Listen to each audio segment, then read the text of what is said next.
Welcome to Felony Friday, a presentation of the Lions of Liberty podcast. Here is your host, John Odermatt. Felons, friends, and freedom lovers, welcome back to another edition of Felony Friday, a weekly show right here on the Lions of Liberty podcast. And, I got another great show for you guys today. It's more interviews that I did at the Libertarian Party of Pennsylvania convention in Philadelphia 2 weeks ago. I got interviews with Brian Ellison, Adam Kokesh, and Joe McHugh. Maybe you haven't heard of all of them. I'm sure most of you have heard of Adam Kokesh, but all of these guys bring to the table great ideas, and the focus on criminal justice reform is very much stressed in most of the interviews, except for the one with Adam, because we talked a lot more about his overall platform, because it is such a unique platform for a presidential candidate. So you can hear those in just a minute. Before we do that, guys, I got to address the elephant in the room here. The elephant in the room being the coronavirus, the COVID-19. Actually, I don't think I've ever heard anyone say that. I've just read it. So is that how they're saying it? I don't know. I feel like Brian McWilliams. And really the government's reaction to it. And it's getting pretty damn scary. And I'm not somebody who's in the conspiracy camp to the degree where I think that it's not like a real virus. I think people are actually dying. I think this is a very big threat. I'm very worried about loved ones and people that are close to me who are immune compromised, who are over the age of 60, 70. Very concerned about that. And I think everybody should be. But that's not an excuse for this government overreach. And there's just something that I wanted to share with you guys, something that I shared on Facebook yesterday. And it's something that I think sums up my position on this in just a couple lines. And I really want to put the focus. I want to keep looking forward, looking past this, because so many people are stuck up just in this moment right now, and we're all stuck. We're stuck in our house. We're stuck working from home. We're stuck without a job. We can't operate the businesses we own, different things like that. Everybody's stuck right now. And I just want to try to shift the focus to look forward. And I want you to just imagine for me, when we're looking back on this, weeks from now, months from now, whenever this passes, just imagine how you're going to feel. So just remember, guys, we will get through this. We will remember the doctors, nurses, healthcare professionals who've stepped up and are sacrificing everything. We will remember who needs to be held accountable for this incredible government overreach. Every single politician, we will remember each and every single one and their level of tyranny that they have enacted upon, the liberty they've stolen from individuals, shutting down businesses, stealing income from hardworking Americans. We will remember the people who bought 1,000 rolls of toilet paper so I can't sleep at night. And I'm wondering when my 15 rolls I have in my closet, how long it's going to last, when it's going to run out. Can I buy more? It's just not cool. We will remember that the CDC and the FDA prevented testing kits from being manufactured and distributed before we ever had a case in this country. And especially once we had a case in Washington, there was a company ready to develop tests and test in Washington, and the CDC and FDA would not allow it. This crisis wouldn't have happened in a libertarian society, friends. Would not have happened. We'll be buying testing kits on Amazon and be able to self-isolate and know who is infected and stop the spread of disease that way. We will remember the gas station attendants, the grocery store clerks, the beer distributor cashier, and so many more who've continued to work in the face of fear when the country cowers in fear. We will remember the people who are prohibited from working in restaurants, bars, and retail stores throughout the country due to government decree. And we will support the heck out of them when this is over. We will celebrate when this is over like nothing the world has ever seen before. And let me tell you, my friends, this is a tough time right now. And I hope that this show today gives you a little break. You can think about politics, think about some libertarian ideas, think about criminal justice reform. And my wish for you is that this gives you a little escape. So without saying anything else, hopefully you've enjoyed my rambling. If you haven't, I'm sorry, but you're still listening. So the interview is happening right now. All right. I am here with Brian Ellison. He is running for president, Libertarian Party, and one of, I don't know, maybe 12 candidates here in the PA convention. So good to have you on the show. I appreciate you having me, John. And we were just talking pre-show that criminal justice reform, getting to the core of these issues that we care so much about, is something that you have a little bit of history and activism in. So yeah, absolutely. You want to share some of that to start out? In fact, I just got off probation last week for some of my antics from the 2018 campaign. I mean, growing up, one of the things I wanted to do was to be a police officer. Don't even ask me why, because I can't even tell you at this point. But it's something that I pursued when I got out of high school and went into college. I took criminal justice courses. I joined the military, got out of the military, and I went back and I got into construction for several years. And a few years back, I decided, hey, I want to get back into this criminal justice and pursue a career in law enforcement. I was actually, as a result of what I consider an unlawful arrest. I was arrested because I protested to the cops searching my car when I was pulled over. Okay. So anyway, that kind of lit a fire under me. So I decided to abandon my construction career, and I went to the police academy. This was in 2016. Graduated top of my class, won the leadership award from the police academy. And then when I got out, I was applying for jobs and found that, hey, when you've been arrested in the past, it's kind of hard to get a job as a police officer. And so I got back into construction. So I've always kind of had a passion more for the justice side of it than the law enforcement side of it. So they let you actually go through the police academy with that? But then you couldn't find a job as a cop? Right. So the way it's structured is it was a community college police academy, and several of the cadets that were in the class were already hired by different departments, and then there was several of us, probably about half and half. Half were already officers, and half of us were sponsoring ourselves. And so, I had to go. Went through an interview. In the initial interview to get into the police academy, they did tell me, "Hey, you're probably going to have a hard time." And I said, "Well, I'm going to knock this academy out of the park," which I did. And I thought that would, buy me some leeway in the hiring process. I'm glad ultimately that I didn't get hired. My idealistic goal was to try and change the system from the inside. And I think, I know that that's really not possible at this point. I probably would have been a cop for 3 or 4 months and I would have been fired. So anyway, I got into some activism in 2018 in the spring. There was 2 killings by Royal Oak police officers, and this is a city of about 55,000 to 60,000. They killed 2 unarmed men in 35 days, the only 2 murders in that entire year.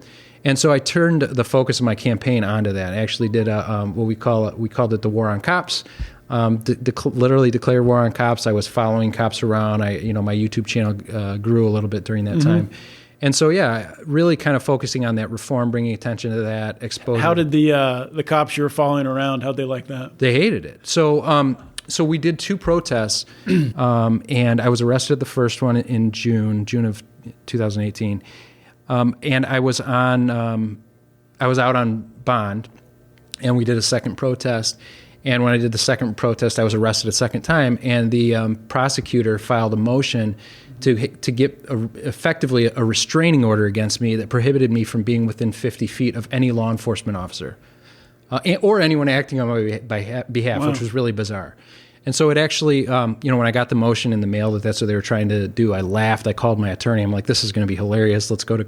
And it actually passed. So the judge actually signed a thing saying you cannot be within 50 feet of any law enforcement officer.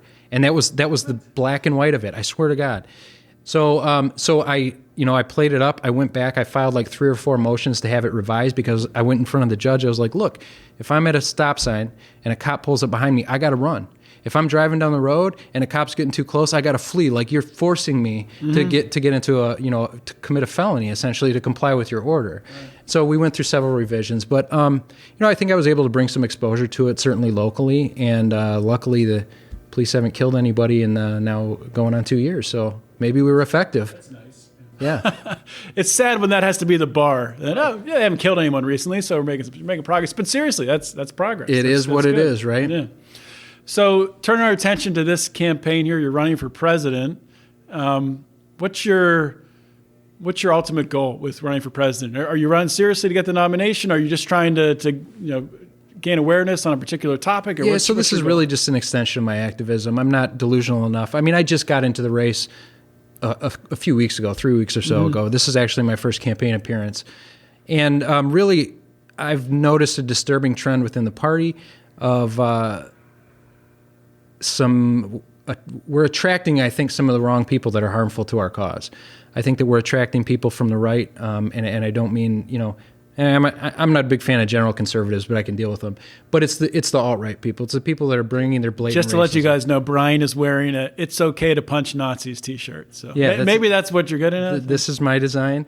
And so really that's kind of the focus of my candidacy at this point is I don't think those people have a place in this party. I think there's people that are making an argument otherwise that they do have a place here, and I think that hurts us. I think that we have, especially this election cycle, we have a great opportunity for outreach to the left. We've done the outreach to the right for years, and it's got us to where we're at right now, but I think we've plateaued. We're going to have a bunch of Bernie bros that are going to be upset here real soon. And I think in order to capitalize that, we need to focus on those left-leaning issues.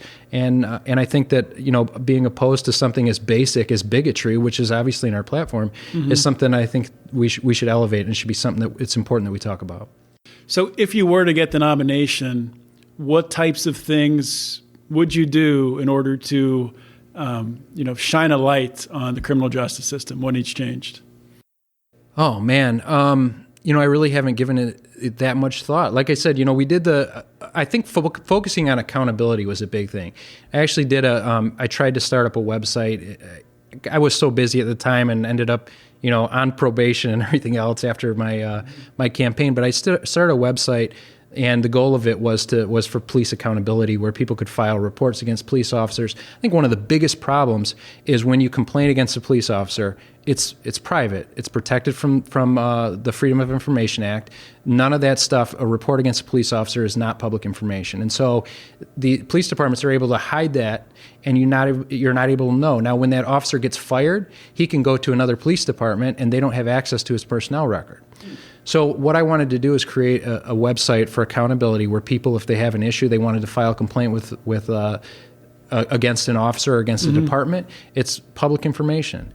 And you can search it, and I think it's a great idea. I think that if we could come up with a way to establish a national database with that type of transparency, I think it would go miles to reforming how these people behave. You could actually do that both ways. You could do positive and negative interactions. Absolutely. Like, Officer Smith, you actually helped me out and did, Absolutely. I mean, I have a hard time. Didn't shoot my dog. It was nice. Right. There you go. That's a good positive. You didn't, just like you didn't kill anybody this last year, right? Hey, well, let's give credit where credit's due. Exactly. So what's your number one, actually, let's ask this question. Looking at the U.S. criminal justice system right now, what's the biggest problem? What's the first thing that jumps in your mind when you think of it? That it's completely there's no justice, right? I mean, we know that it's very racially motivated. Prosecutions are, convictions are, sentencing is, everything. There's this racial bias to it, which I think just undermines the entire process. Aside from that, we have all these crimes that are being committed, and the old cliche, "No victim, no crime." I mean, we're wasting. It's the motto of my show. Oh, is it? There you go. I mean, so it's like, I don't mean to call your motto a cliche, so let me apologize, but really, I mean, we're locking people up, prisons for profit. There's no justice. The number one thing that pops out, there's no such thing as criminal justice. I agree. So turning attention to the prison system, because I feel like libertarians focus on, we want to end the war on drugs. That's great. We want to end police abuse and all these different things. But the actual prison system itself, I feel like we don't talk about it that much. And, I've had people on my show recently who maybe they're in prison for maybe committing a crime, a nonviolent crime, maybe fraud or something like that. But once they get in the prison system, if they speak out against conditions within the system, and, they'll get labeled as a troublemaker, and they essentially get abused and tortured and things like that. So as a presidential candidate or as an elected president, what types of things would you want to do to reform the prison system so you turn into really a positive arena where you're going to help people to change the direction of their life in a positive way rather than turning into this, cycle of recidivism. Yeah, so I this is one thing I really struggle with, because aside from when you have somebody who's a danger to society, an immediate danger, I have a hard time justifying locking someone up. I think that if you want justice, we should be talking about retribution rather than, punishment. So I think that, and I have my own experience in going to jail. I haven't been to prison, but I did go to jail for 4 days. And the conditions are incredibly inhumane. I expected when I went to jail that it would be like I'd go in, and within a few hours they'd put me in a cell and I'd have a bunk. And for 3 days I slept on the concrete floor with the lights on 24 hours, and they fed me 1 hot meal and 2 cold meals a day.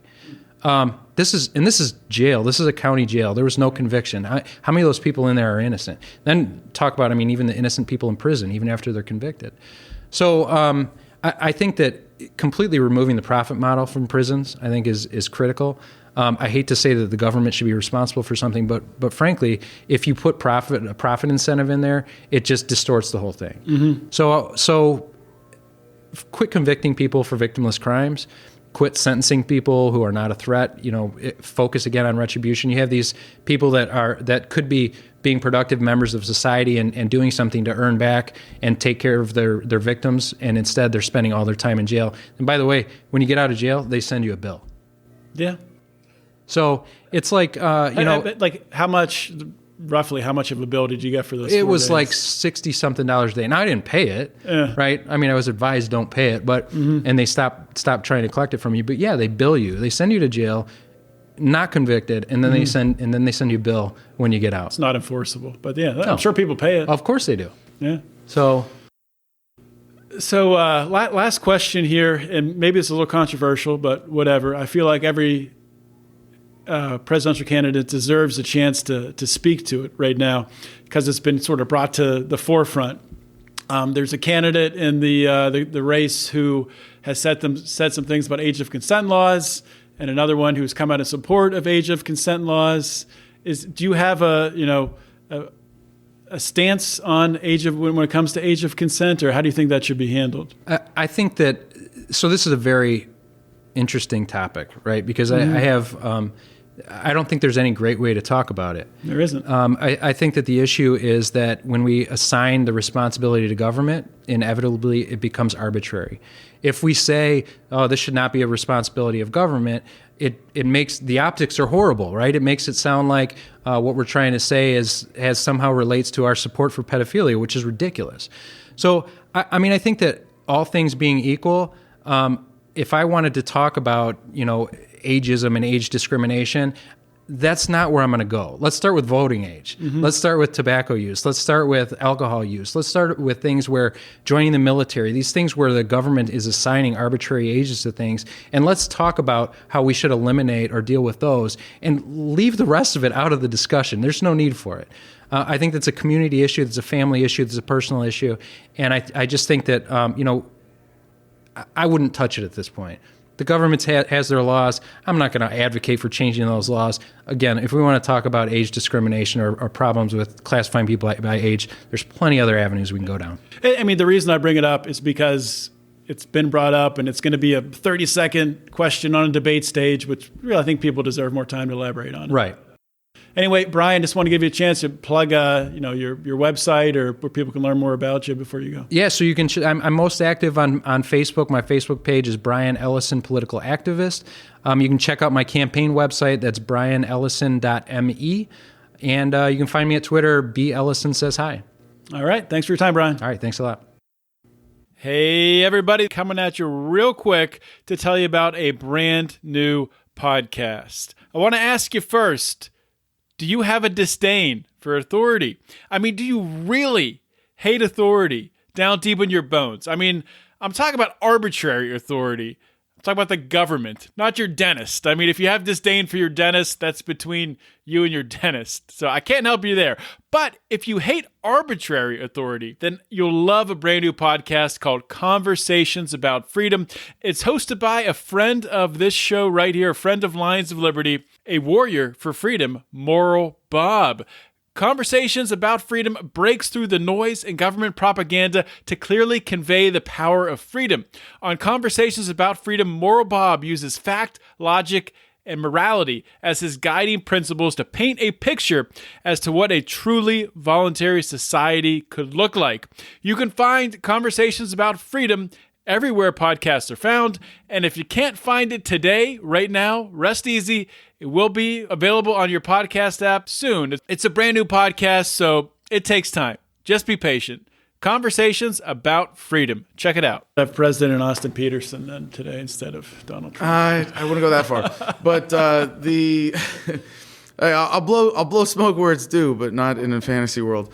But what the significance of that is that we set out the first thing with this campaign. We're going to make every delegate slot in the country competitive, so that we're going to get a nominee who represents the party far better than someone like that, no matter what. And I'm really excited, like looking at any of the candidates who have serious campaigns, who have any kind of shot at winning the nomination this year. We are all so much better than what we had with Johnson Weld. Mm-hmm.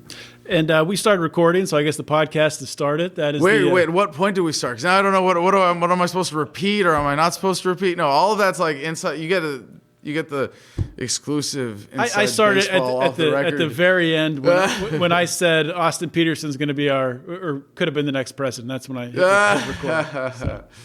But Adam, thank you. Well, then you didn't get all the cursing and inappropriate things I said about all those other people that I really wanted to make sure we didn't get on the record. Thank you. There you go. Yeah, I'm always looking out for you. But Adam, you've been running for president now for what, 5, 10 years, 20 years? Well, yeah, right. I've almost as long as Vermin Supreme, right? If you look, who's got 30 years actually as a presidential performance artist. I'm glad you asked the question that way, because the origin of my campaign is from Bilderberg 2012. And I was there, not as an attendee. Don't get the wrong idea. I was there. I was a journalist outside. I was with Alex Jones and Jason Burmis, one of his crew at the time. Jason Burmis, the original Info Warrior, and we were debating freedom versus statism. And at one point, he said something like, "Oh yeah, well, what would you do if you were president?" And I was like, And then he was like, no, really. Well, I would quit, go home, get a real job. What do you mean? Like, I don't want to be president. I don't want to wield this power over other human beings that shouldn't exist in the first place. And because I was representing libertarianism, I thought, well, I should have a better answer. And he pushed me on it, and he said, if you were magically made president right now, what would you do? Mm-hmm. And there was something that clicked for me at that point, and I said, well, it's already bankrupt. Just declare it bankrupt. Take it through a bankruptcy. Like, you're putting the ring of power on my finger. I'm going to take it off and throw it in the fire. I'm going to do what I can to, lawfully, respectfully, in an orderly process, transition out of this centralized system. We don't need it anymore. And it was really just an intellectual exercise. But then he kept asking me questions, and it just became this thing that people in my audience or my supporters would just, in interviews, well, Adam, you said you would do this. What about this? And I was like, you're putting me, what? But then next thing you know, you're on a bus. But then all the answers were really easy. That's the thing.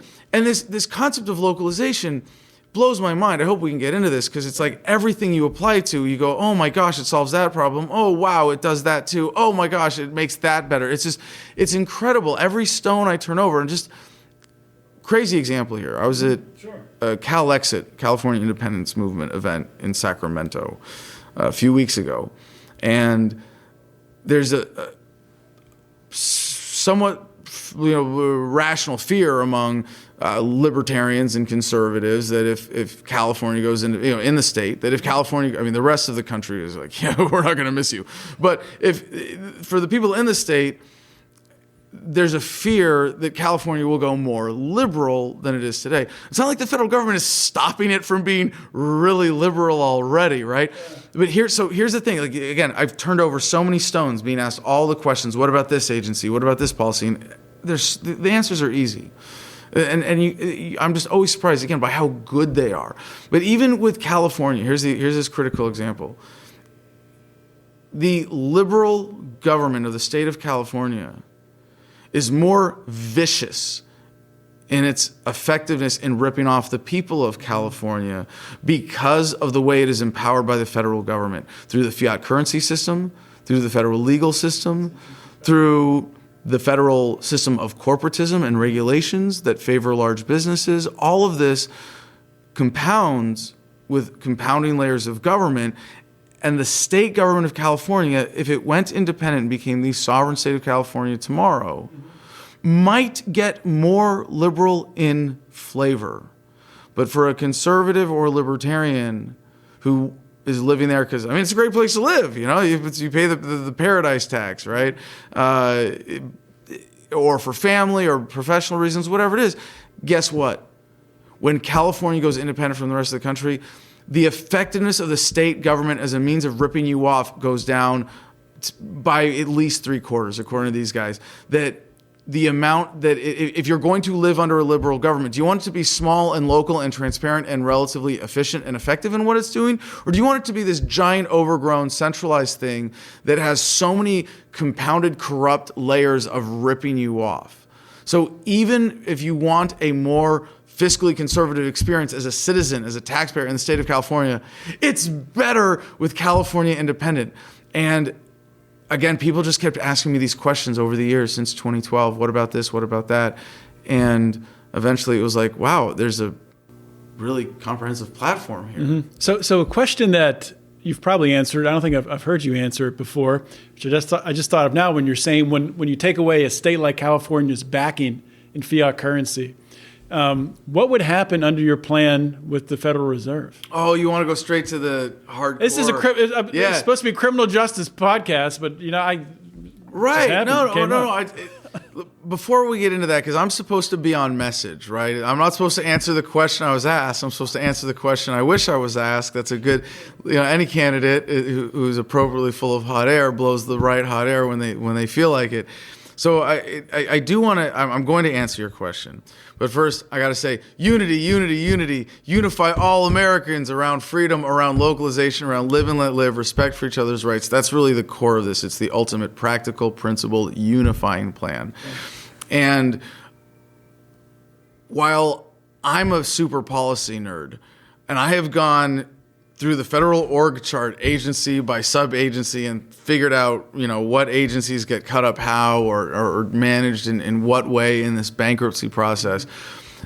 I kind of wish someone would sit me down like Frost Nixon style and grill me for 12 hours over 3 days. What's your plan? What about this? And no, let's do it. That would make you better. Yeah. But I've already got all the answers. Yeah. It's not. There's a really simple set of principles behind what I have come up with as a platform for dissolving the federal government in a peaceful, orderly, responsible bankruptcy process that leaves us with 50 independent states and up to 562 sovereign native nations and a chance for the American people to take back what's been stolen from us. So to the question of cryptocurrency and the dollar, not a lot of people have been like, well, Adam, what about this detail? I'm honored by your question and the opportunity to answer something that specific in policy that most people I don't think of it being as, I just hadn't thought of it before. I don't think it's that specific because really the fiat currency, it's such a large intertwining part of our life that drives and manipulates so many different things in our society. Yeah. So it's... You think more people... But most people don't even understand it. How many of us read End the Fed by Ron Paul because, we cared enough to put that... And but here's the other thing, sidebar. For your audience in particular, for people who care about these things, the state's not going to end a day sooner because you read another economics textbook. It's going to end sooner because we got people dancing in the same direction. We learned how to talk to our friends and our neighbors and our family about what we care about and put forth practical policy that can unite every single American. That's what localization is. So to your question, I'm really not dodging it. We're going to get all that out of the way first. The question of how soon should America get off the dollar really needs to be answered from the most principled position possible, which is let the market decide. The only thing we can say as ethicists, as libertarians, because we believe in freedom as a moral principle, not just a good idea, that we remove the coercive backing. And that's happening on day one under this platform. We declare the federal government bankrupt. The Constitution is null and void. All federal laws cease being enforced on day one. I resign the presidency to become custodian of the federal government, and the only authority that I have is in overseeing a bankruptcy process that is laid out in as much detail as possible in advance. And we're going to have at least rough, comprehensive draft of what this executive order would look like by the national convention. So people, by the time I'm actually asking people to vote for me to be the nominee of the Libertarian Party, you'll know exactly what you're voting for. And it's not for me to be president, it's for this exact plan. And it's really important for the American people as well to say, like, look, you can have, a jerk in a red suit or a jerk in a blue suit, or you can have freedom. Yeah, because you're not voting. You're not saying, "Hey, vote for me. I want to be president." You're saying, "Vote for this plan. Vote for yourself. Vote for freedom." Nobody should be president. It's insane. It's an insane position. It's a power that shouldn't exist. Who should have their hands on levers of power that cannot be operated, even with the best of intentions, without hurting millions of people? It's just it's insane, the whole system, and we don't need it. Every state government is already a plenty overgrown bureaucracy capable of customizing itself to the people in its border, rather than needing a larger central government in the feds. And the other thing, just to go back to my home state of California, that if California successfully says to the federal government, "Hey, screw you, we're out of here, we're declaring our independence." Oh, yeah, but no, not you, Orange County. You got to stay. No. Orange County gets to say, yeah, cool. Well, guess what? We don't want to be part of the state of California either. And, California's Orange County as the notorious conservative, libertarian-ish pocket there. I don't know if they're libertarian, but yeah. Yeah, okay, fair enough. Everybody's a libertarian. They just, haven't figured it out yet. No, yes, you're very correct at correcting me on this. I have libertarian friends in Orange County, but yes, it is the conservative stronghold in California. And with the Federal Reserve System, I'm a tech optimist. I'm a fan of Bitcoin, blockchain, cryptocurrency in general. I get the argument for Bitcoin maximalism, and I get the argument for competing cryptocurrencies. Kind of an agnostic on it. I definitely want there to be the opportunity for competition, and I want there to be a way to transition away from the fiat currency system as quickly and fairly as possible. And that's what the bankruptcy process makes uniquely possible. Because what we're going to do is create a digital security token. I wouldn't call it a cryptocurrency because it's not technically distributed or decentralized, but it is blockchain based, it is fully transparent, and every single American gets issued 1,000 Americoins by Social Security number. So we use this. Is this like Andrew Yang's? No. You see, there's this is, and I'm glad you mentioned that because it's a very important distinction. Do you want your birthright and your inheritance back, or do you want the government to manage it for you and give you an allowance? I want mine back. Yeah. That's what this is. As the bankruptcy agent of the federal government of the United States of America, my fiduciary responsibility is to pay back the true creditors, the American people. The debt on paper is not a legitimate debt. It's intergenerational child abuse to force people to pay for stuff that they never had a say in. So that ends. We write it off. Again, another beautiful part of localization, the bankruptcy process. You walk away from the liability of the criminals in government that they have created allegedly for all of us and say, no, that's not a legitimate debt. We're writing that off. The 1,000 Americoins that every American gets are actually tokens that are the only currency that we accept for the liquidating assets of the federal government, including the, by some estimates, $200 trillion worth of land, mostly in the western states. So people will be able to pull those Americoins together to buy off these assets. The Federal Department of Education building. Interesting. The land will be auctioned off in as small plots as practical.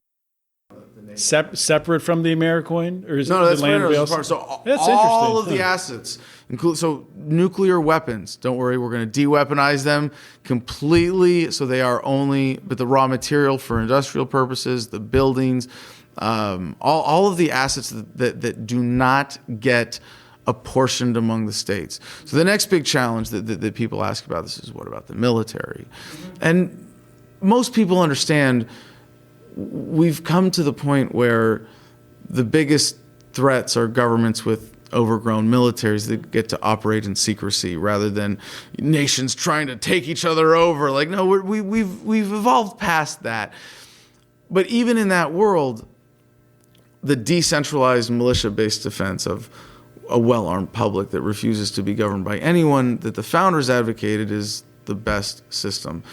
How do we transition to that? And what I propose is actually a relatively modest first step, where we take the U.S. military, massively overgrown, making us less safe in every way imaginable, especially by the founders' ideals of, well, you're basically saying that you're willing to be governed. Governments are protected by militaries. Free people are defended by militias. Afghanistan very successfully defended itself as the graveyard of empires with a decentralized tribal system. I'm not defending all the values of those tribes, but the fact that they had people willing to take up arms and say, no. Against the Soviet Union first, then against the exactly. United States. Yeah, and we're not going to be governed by you. Yeah, so many great historical ironies baked into this point. And in the U.S., it was Admiral Yamamoto, World War II. Why did he not invade the mainland? A rifle behind every blade of grass. It's a more effective, more efficient, and more ethical defense. So the modest proposal of a first step that I'm offering here is that we immediately withdraw all troops from abroad, close down all foreign bases, bring home all the equipment. Where appropriate, sell off facilities. If not, just hand them over to the governments of those countries or the people as appropriate or as possible. And then we separate the military into offensive and defensive elements. Offensive, nuclear weapons, long-range bombers, drones, aircraft carriers, nuclear submarines. No legitimate defensive purpose at all. DARPA, all the secret military intelligence stuff, no legitimate defensive purpose. No honest, transparent government operating on a ethical premise of defense needs any of those things ever. There's no excuse for it. So those get de-weaponized and liquidated. And then the assets of the military that are appropriate for defensive purposes get a portion among the states and sovereign entities that come out of this dissolution process. So a National Guard of your state, I mean, California, right, breaks off, becomes the 7th largest economy in the world. Well, yeah, their military is still probably going to be like the 4th or 5th largest in the world. You know, we're still going to have, and I think what's really at the heart of this is something that is really near and dear to my heart, and something that's more of an almost spiritual nature that I can only really describe as the separation of soldiers from warriors. And a warrior is someone who's willing to put their life on the line to do the right thing. A soldier is someone who follows orders from a politician. And the perversion of what the American Revolution was about and what it's supposed to mean to be American has been perverted by militarism more than anything else. It is the great tragedy at the core of the story of this country that we have allowed militarism to become an overgrown cancer on the warrior class that has turned warriors into soldiers. And to separate that and to say, no, serving in the military is saying I'm going to kill for politicians when it comes down to it. And this is something that's very personal to me because I was in Fallujah in 2004 with the Marines, and I followed orders that I should not have. And I identified as a libertarian at the time. And I was presented libertarianism as socially liberal, fiscally conservative. And it's not. That's a gross The Gary distortion Johnson definition of no, it's not. It's playing their game. Even if you take the positions or policy or compromised positions of someone like Gary Johnson, you're fundamentally missing the point. That libertarianism is an ethical movement, philosophical movement, even a kind of spiritual movement of love and respect and embracing ethics for humanity. It's not a political movement. You could say that this is ethics applied to politics, but obviously, and we see it in the culture around the party and the movement, so many other expressions of this, of people building communities and businesses and organizations to meet people's needs, to maximize value, to reduce criminality from government and non-government actors. But when you embrace ethics, when you realize ethics, because government doesn't give you this. They want you to think that you should get your sense of right and wrong from what is legal and what is not legal. And just a simple examination of this, you go, wow, yeah, no kidding, that's a crappy idea. That's a dangerous, destructive idea. You go, wow, okay, no, there is such a thing as ethics, as consistent ethics. You own yourself. Don't hit, don't steal, don't kill, not unless you're a cop, soldier, or IRS agent. These are basic human ethics, and when you ignore them, you hurt people. You hold humanity back from our potential. So when you get that, and then you look at what are the great injustices of the world, and this is why libertarians are passionate about economics, is that anytime you look at economic injustices or inefficiencies, you go, wow, why is this happening? It's because of violence, because of the coercion of the state. And then you see how much of our lives are dominated by this, and you go, wow, 90% of the violence in the world today is done in the name of governments. And of the remaining 10%, 90% of that is directly caused by governments, with the war on drugs and the war on poverty, the war on poor people, right? And keeping people shut out of recourse in the justice system. It was really illegal. It's unfair for me to call what we have now a justice system. Well, legal system. I think an interesting point.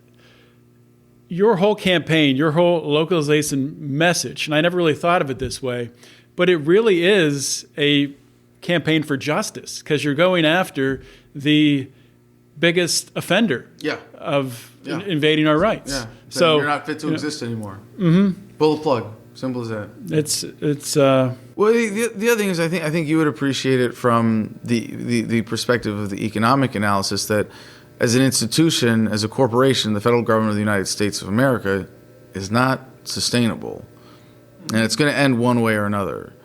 And if it ends in a collapse, or if there's a reorganization even in a collapse around the dollar, it's going to lead to a further concentration of power.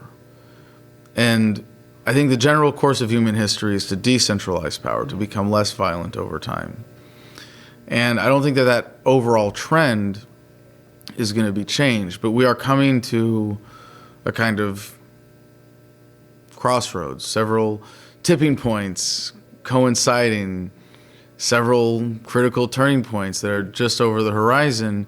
And in the general dance of human progress, I think it's 2 steps forward, 1 step backwards. But you never know, how big are the steps going to be? Maybe it's going to be 2 steps backwards this time, and we're gonna have to go for 3 forward. And maybe the start of fiat currency and the growth of modern bureaucratic governments around fiat currency systems could be seen as a major step backwards. And as Ron Paul said, it's no coincidence that the century of central banking coincided with the century of total war. These are very directly linked. And I just see that with what I'm offering specifically, there's a unique opportunity to make sure that we take a really big step forward, that we finish the promise of the first American Revolution. Little historical sidebar is that I recently got into understanding the Articles of Confederation. If you're a constitutionalist, you believe in rule of law as per a nation state creating a charter document that authorizes its government. Well, then guess what? We're living under a coup. This is a counter-revolution that got us the current Constitution. It was not legally ratified. It was coercively ratified, and it was done so with disregard for the rules of the Constitution in place at the time, the Articles of Confederation, which required unanimous consent for any fundamental change in the document. They just had another convention and said, well, let's make it 9 out of 13, and then we'll get those for sure, and then we'll strong-arm the rest into it, and that's what they did. We're living under an illegal regime, constitutionally speaking. And to see that it was designed to do exactly what it's doing, I think is a really important understanding. To have, no love lost for the institution or sentimentality, because again, when you go back in history, you uncover all this stuff, and it just reaffirms the counter narrative to everything we've been told. Yeah, pretty much everything you've been told about government is a lie. How about that?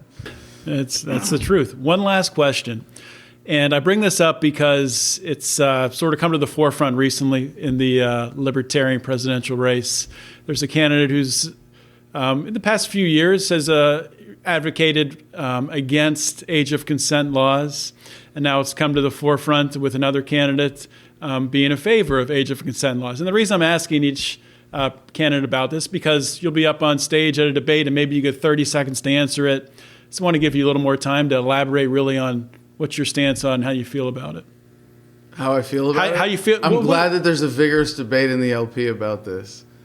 What is my position on age of consent laws? I think society creating a concept of consent is extremely important to protect people who aren't able to consent. And it's unfortunate that government is our current mechanism of doing that. And there are a lot of problems with it. But since I'm not a central planner, I wouldn't pretend to know how society should best enforce protecting people who aren't able to consent. All I know is that what we're going to be able to come up with first at a community level and then eventually by cooperative means is going to be far more effective at protecting people who cannot consent than what we have today. All right, Adam. Well, thank you for your time. If you could just plug everyone in, let them know where they can find your website, all that good stuff. Of course. Thanks for the opportunity. I will say, for anybody who's listening to this, please put your money where your eyes and ears are. Support independent media. Being a techno-optimist means nothing without an active and engaged people to apply this technology, and independent media is a critical part of moving humanity forward right now. So please support the show. My website is thefreedomline.com. You can get my book there for free. All 3 words, thefreedomline.com. You can find Kokesh for president from there without having to remember how to spell my funny last name. And I hope to see you in Austin, in Texas, in May of this year for, I think it's, and I'm not just saying this is the most important election of your lifetime. No, I'm not trying to play that corny crap. But this is going to be a really exciting convention, and our team feels really good about our prospects going into it. But I'm happy to admit there are 8 presidential candidates who very easily could muster 20% or more. Obviously not at the same time. I know how math works. But that we have 8 strong candidates who could by May be that strong, and a number of whom would be able to build a coalition for the nomination. But none of us are going in with a clear lead in delegates, and none of us are going in with anywhere near 50% to clinch it on the first ballot. So it is going to be a very exciting brokered convention, unless something crazy happens. I mean, I'm walking by burning buildings looking for babies to pull out of them, as much as I can between now and May. But, aside from some kind of surprise event like that, or Jesus Christ deciding to run as a Libertarian in 2020, it's going to be a really exciting brokered convention, and I hope everybody who's listening can be there. All right, Adam, thanks for joining me. My pleasure.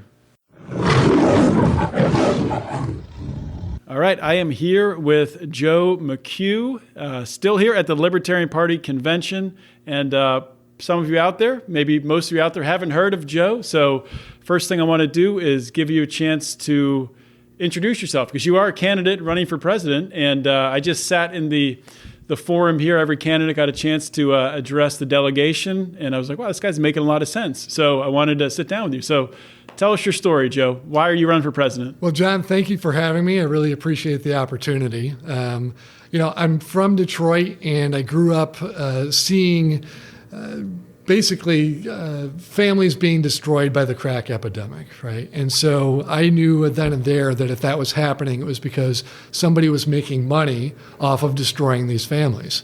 They were making money off of the drugs. And I knew that if, to me, that was wrong. And I committed myself at that point when I was in my early teens that I was going to do something about it.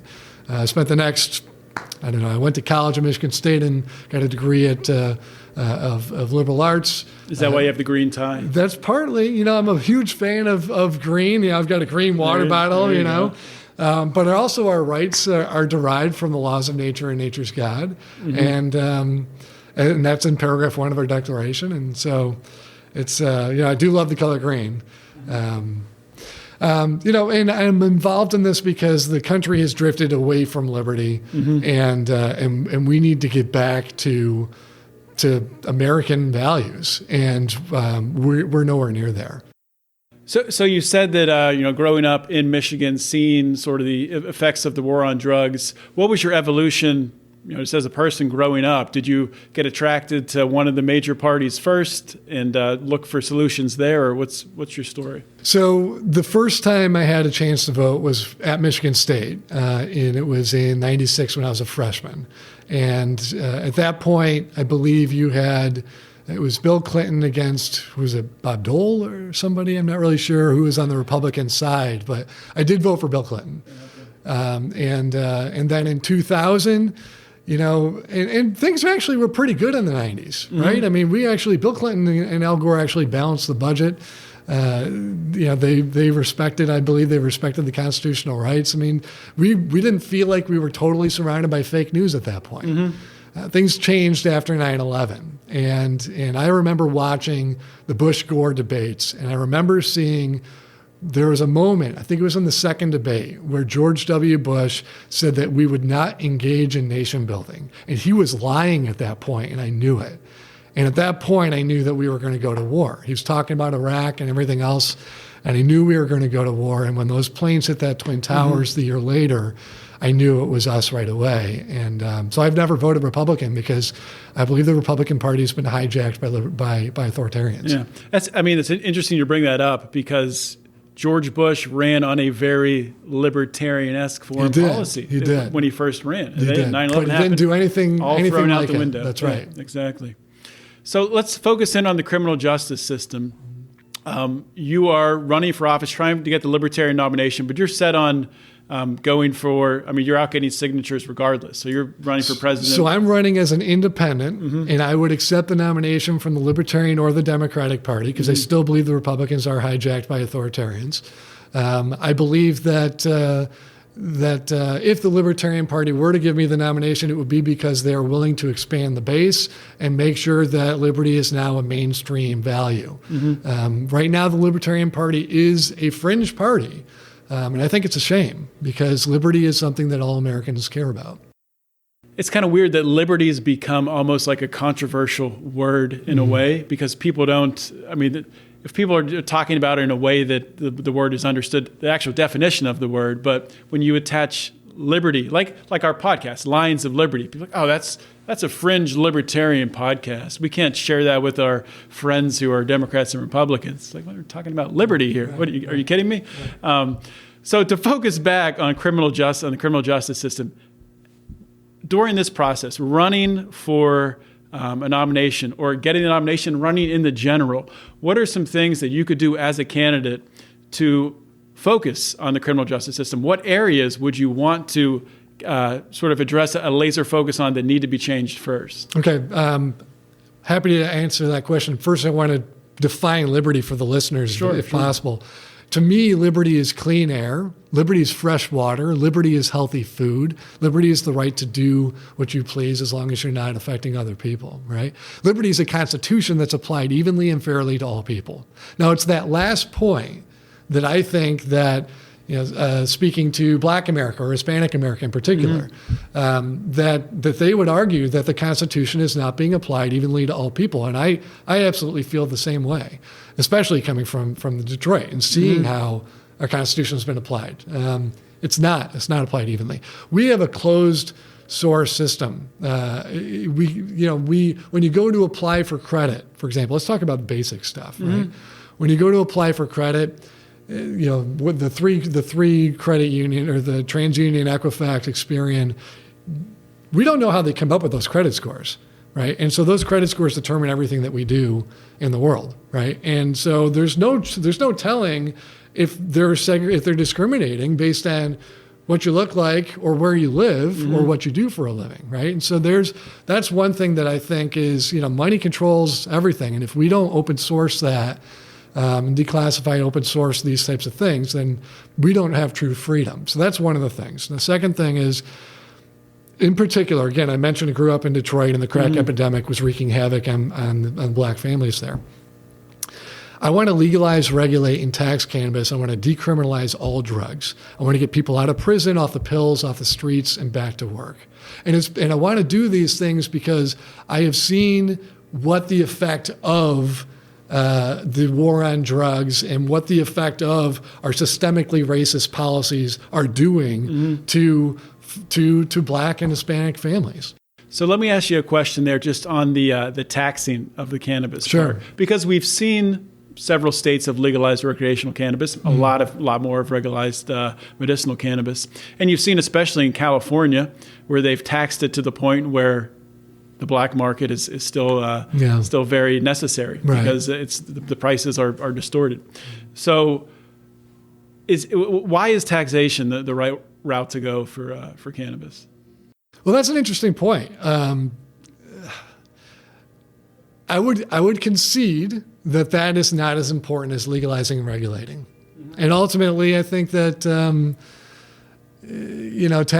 taxing it like cigarettes or alcohol can raise some revenue. So I guess it's just it's something that I think makes sense. But you make a very good point. For example, in California and other places, you can tax it so much that you create a black market. That would defeat the purpose of this objective here. And so, I'm not all in on taxing it. I'm just all in on legalizing and decriminalizing so we can get people out of prison. It just happens to be something that I think people are familiar with since cigarettes and alcohol are taxed. So when you look at decriminalizing these harder drugs, a lot of people will push back on that, say, well, if you legalize heroin and cocaine, then everyone's going to be doing it. What would you say to the mothers out there, driving their kids to soccer practice, who are trying to keep their children safe from heroin and cocaine, who are afraid if you say legalize these drugs? Well, the first thing I would say, especially to people who have experienced opiate addiction or know somebody who has dealt with that, the first thing I would say is we need to declassify, decentralize, and open source our government. Because if you look at the economic data, we did not have a heroin problem or an opiate problem before we invaded Afghanistan. There is a direct correlation there.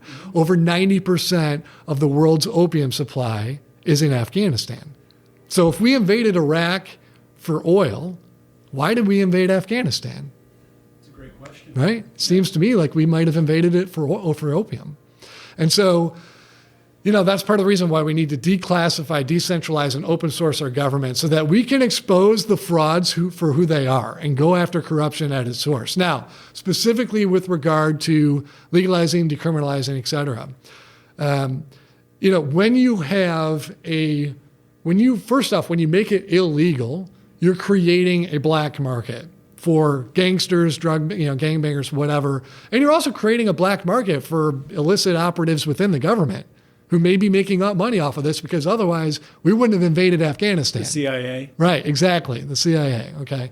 So that's the first thing. The second thing is, just like other gentlemen, and I believe there's one woman in there who were talking about what liberty is, right? When you have some faith and you actually trust in each other and you educate people, right? And then you follow the best practices of other countries, like Portugal, for example. They've decriminalized. They have gotten people out of prison. They have helped people to recover from addiction, get back to work and rejoin their families and stay part of their families. I mean, that is ultimately what's most important. And then you can even look, and I'm going out on a limb here, but I believe you can even look at alcohol, right? So, I mean, in Europe, alcohol is not, you don't have to be 21, right? They don't have the binge drinking problem that we do in the United States. Because it's not forbidden. It's not forbidden, exactly. So, I think that it's one of those things where if you're choking on something, the first thing you do is you try to grab your neck, right? But that can end up making things worse, right? We need to actually relax and loosen things up a little bit. Let's get smart about our regulation, and let's make sure that it's legalized and decriminalized and regulated so that people have access to good things like cannabis, because it's healthy for certain things. Also, I'd say certain types of mushrooms are actually good for treating PTSD and other things. And there's actually research on that is actually starting to ramp up. Right, absolutely. So it's just a matter of doing the right thing, and the idea that we need to keep it illegal is really something that's based in fear of the unknown rather than understanding the issue.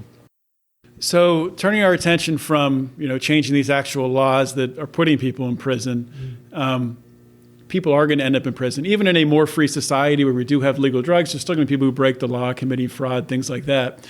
How would you envision changing the prison system? What sorts of measures would you want to see put in place or advocate for that would change the prison system from being this sort of very punitive, abusive? I mean, you could characterize it as being almost torture at certain points. I mean, I think a lot of people have a mischaracterization of what prison is actually like. I mean, I've interviewed a lot of people who have some crazy stories about being brought to the brink of death in prison, not getting health care to even just barely survive and skate by. How would you change the prison system from that very dire model to one that's actually going to, when people are released, because most people do get released, when people are released, that they can actually be contributing members to society, add value to society? Right. That's a great question. So we have a system of incarceration, unemployment, and homelessness, and it just kind of goes in circles. And if you happen to be born black in America, and in one of our cities like Detroit, for example, and you're male, you have a 30% chance of going from high school to prison. Mm-hmm. And once you go to prison, you're not going to be able to get a job. You're going to likely be unemployed. You're likely to get back involved in some sort of illegal action, and you're going to go right back to prison. And so the system is set up, and it is systemically racist. There's no question about that, mm-hmm. right? On top of that, there are different punishments for crack cocaine versus against regular cocaine. Mm-hmm. How does that make any sense? Right? That doesn't make any sense at all, right? Yeah. So at the very least, those are things that need to be addressed, because when you have a prison system that has, I think it's like a 5 or, I don't know, stats are, it's like 18-1 or something.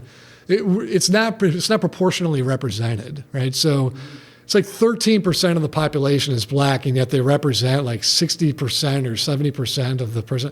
Don't quote me on that, but it's way out of whack in terms of the representation of the population. And I think that if we were to equalize the rules, if we were to invest in mental health, if we were to invest in coaching and mentorship, not just for people that are returning citizens out of prison, but for people in general, because people don't know what's available, what are the options, and so I think that those investing in mental health, investing in coaching and mentoring,